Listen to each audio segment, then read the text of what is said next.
pessoal, no vídeo de hoje a gente vai falar um pouquinho sobre o IPVA 2023. Dentro desse tema a gente vai abranger ali alguns segmentos como o que é, por que ele tem ficado mais caro nos últimos anos, o calendário de pagamento de alguns estados e como você consegue a isenção desse tributo obrigatório e anual. Então fica aqui comigo para você não perder nenhum detalhe e descobrir aí se você realmente tem direito à isenção do IPVA 2023. Então vamos começar. Então o que é o IPVA 2023? Trata-se aí do Imposto sobre Propriedade do Veículo Automotor.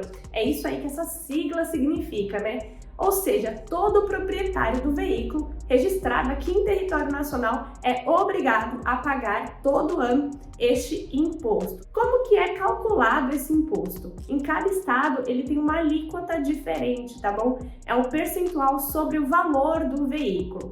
O IPVA, ele pega ali o valor do veículo e tem uma alíquota que varia de 2,5% a 4% para os automóveis, e aí você tem o valor do tributo. E é justamente por isso que ele tem ficado mais caro nos últimos anos. Por conta da pandemia, os automóveis seminovos e até mesmo os usados ficaram mais caros, né? Porque a indústria automotiva teve uma grande crise ali na entrega dos 0 km, então o pessoal começou a procurar outras opções nesse segmento de seminovos e usados. Com essa maior procura, né, a lei da oferta e da procura, os carros começaram a ficar mais caros, justamente porque foi reduzindo os estoques dos automóveis seminovos e usados.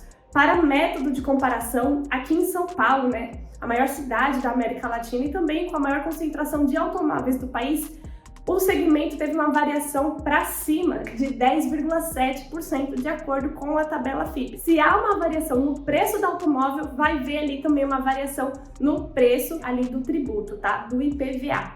Como eu falei para vocês, essa alíquota varia de 2,5% a 4%. Aqui em São Paulo, por exemplo, tem uma das alíquotas mais caras do país, que é justamente de 4%, tá bom?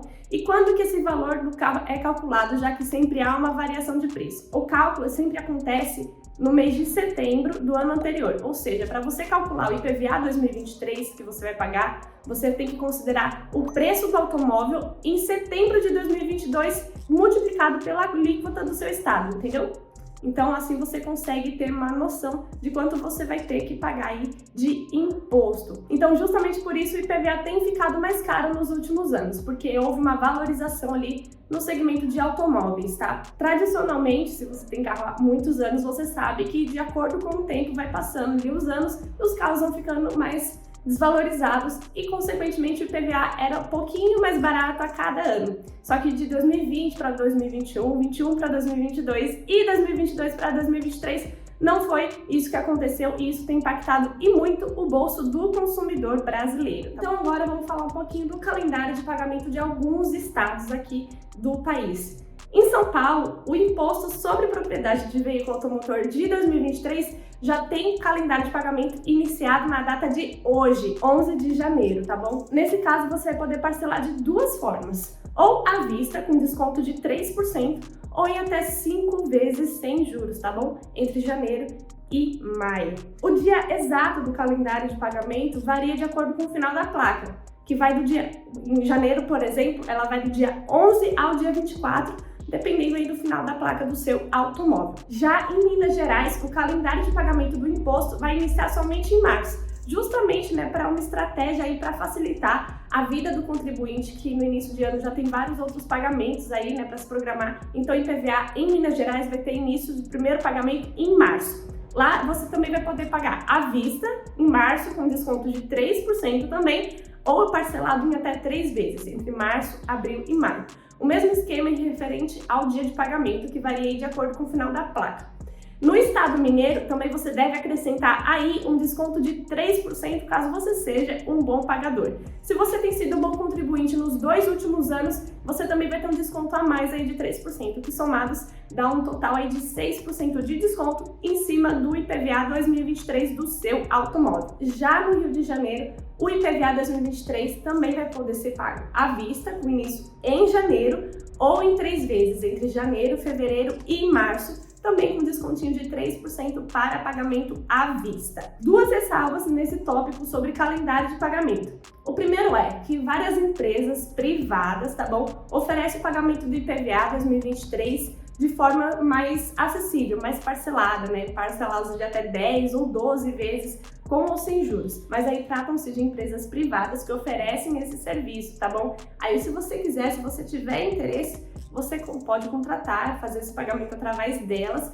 Algumas cobram taxa por esse serviço, tá? Mas o governo do estado de São Paulo, Minas e Rio de Janeiro, que foram citados aqui, possuem esse calendário de pagamento, tá? Quando você paga direto para eles, direto para a Secretaria da Fazenda de cada estado. Segunda ressalva, o Garagem 360 fez um guia super completo sobre o IPVA 2023. Eu vou deixar o link aqui embaixo na descrição, porque aí nesse link você vai ter acesso a todos os estados e o calendário de pagamento deles. Assim, se você é de um estado que eu não citei aqui, você pode conferir esse link que está aqui embaixo, que com certeza você vai sanar essa dúvida aí sobre o calendário de pagamento do seu estado. Então, vale a pena conferir. Bom, a gente falou de calendário de pagamento de IPVA, mas é também importante falar o que acontece se você não paga esse imposto. Se você não paga, você vai ter sim algumas consequências. A primeira delas é, a cada dia por falta de pagamento vai gerar um juros, uma multa de 0,33% sobre o valor do imposto. Passados 60 dias de falta de pagamento, essa multa vai ser fixada em 20%. Ou seja, quando você for quitar o seu imposto, você vai ter que pagar o valor total mais 20% em cima do valor do tributo por atraso, tá? Se você por acaso for parado nesse período por uma autoridade de trânsito, você não vai estar cometendo uma infração, não vai ser gerada uma multa por falta de pagamento de IPVA. No entanto, presta bem atenção. A falta de pagamento do IPVA acarreta no não licenciamento do veículo, que aí sim você vai ter algumas consequências um pouco mais graves, tá? A falta de licenciamento, nesse caso, é considerada uma infração gravíssima, que o que acontece? Vai te acarretar em 7 pontos na CNH e uma multa de R$ 293,47. E ainda se o seu automóvel não estiver em condições de circulação, tem algum risco à segurança, a você, passageiros ou pedestres e demais automóveis da via, o veículo também vai ser retido. Agora, como prometido, vamos falar da isenção do tributo. Eu acredito que é um dos tópicos que mais interessa o público aqui no Garagem 360. É possível ter isenção do imposto sobre propriedade do veículo automotor? A resposta é sim. Ela acontece de duas maneiras. A primeira delas é para PCDs, pessoas com deficiência. Como é um tributo estadual, as regras vão variar de estado para estado. Tem estado que limita a isenção aí do automóvel, né, dependendo do valor do veículo, por exemplo. Mas de forma geral, também ela acontece por data de fabricação do automóvel. Dependendo do tempo que o seu veículo foi fabricado, você vai ter uma isenção, uma vez que já ficou muitos anos aí pagando esse imposto. Nesse caso, esse período aí, para você ter a isenção do tributo, varia entre 10, 15 e 20 anos. A maioria dos estados aqui do país adota os 15 anos como data padrão aí para você ter a isenção do tributo. Ou seja, se seu veículo fosse dos anos 2000, em 2015 você já não pagava o tributo. Mas tem algumas exceções, que nesse caso são os de 10 e os de 20 anos. Alguns estados que adotam a data de fabricação de 10 anos são estados do Acre, Roraima e Rio Grande do Norte, tá bom? Esses 3 exemplos aí têm data de fabricação para 10 anos para você ter a isenção do imposto. Já estados que adotam a data de fabricação de 20 anos para isentar o proprietário de pagar o IPVA estão o estado de São Paulo, Alagoas, Paraná e Rio Grande do Sul, tá bom? Realmente são algumas exceções, 4 estados aí na categoria de 20 anos, 3 na categoria de 10 anos e todo o restante ali entre os 15 anos de fabricação. Comenta aqui embaixo qual é o seu carro, o ano de fabricação dele, pra gente ter uma noção se ele já foi ou se ele está próximo aí de ser isento. Claro, para isso você também tem que falar de onde você tá falando. Eu espero você no próximo vídeo e até mais. Tchau!